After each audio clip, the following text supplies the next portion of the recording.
This is Charlie. Charlie is 14 years old. He has just come from a meeting with a young offending worker who has to write a pre-sentence report.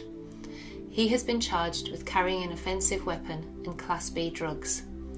He didn't understand what the meeting was about and wasn't sure how to answer most of the questions. He was very confused, felt helpless, and wanted a mum and dad to make everything better. Today is a day when Charlie is feeling that life is out of control and something has to change. Charlie vaguely remembers mum and dad, but on doing so feels anxiety, terror and sadness. Suddenly, when he was 3 years old, they were both not there and he went to live with a foster family. He has been told a mixture of things about his parents and believes different things at different times.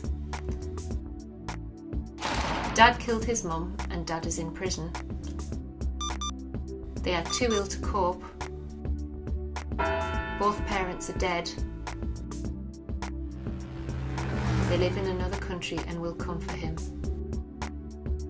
Charlie has had a number of placements with foster carers, some which were good, others that weren't so good. He enjoyed living with the family with the dog, as he likes animals, but hated the placement where the man and woman argued all the time. He likes homes where he can relax, be himself and feel understood. Through a series of breakdowns with his foster care, he has had 6 different schools in 10 years.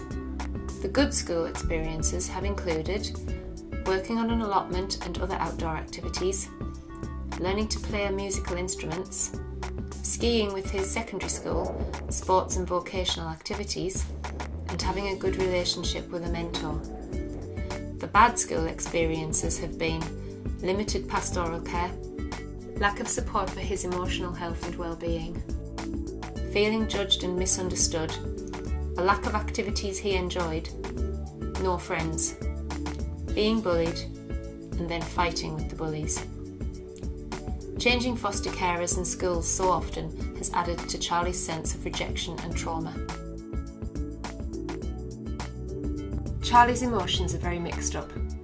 Sometimes he feels intense anger, sometimes a sense of shame, sometimes very sad and often frightened.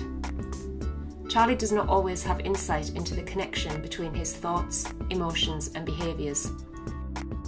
He smokes tobacco in order to feel more grown up, regularly uses ketamine as it distorts reality, and takes cannabis as it can make him feel relaxed and giggly. As the drugs alter Charlie's senses, they can stop him having certain thoughts. As a result, he uses them more and more, which leaves him feeling more paranoid and more anxious. Alcohol also helps Charlie forget who he is. Although alcohol helps take the edge off the physical pain, he will often end up in a fight when drunk. Sometimes Charlie will have sex with boys and girls, which causes great confusion and shame. Although Charlie laughed outwardly when a phone video was made of him having sex, inwardly he wanted to curl up and die.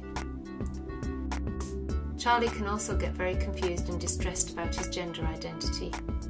Sometimes Charlie can look in a mirror and see a boy, and sometimes he can look in a mirror and see a girl. This can leave Charlie feeling utter despair. Charlie likes being part of a group of friends who look out for one another. He knows that to be part of this group, he has to do things that the group want.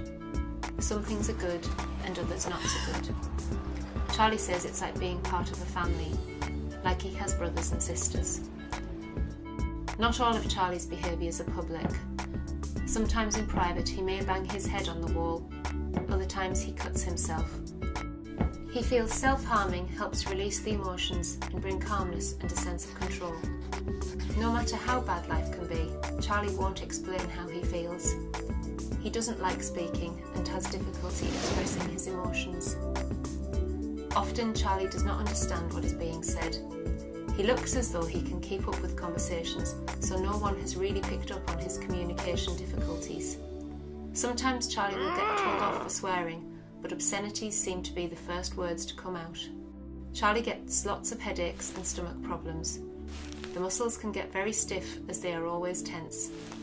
Charlie regularly has nightmares and difficulty sleeping. This is Charlie. Charlie is 14 years old. Today is a day when Charlie is feeling that life is out of control and something has to change.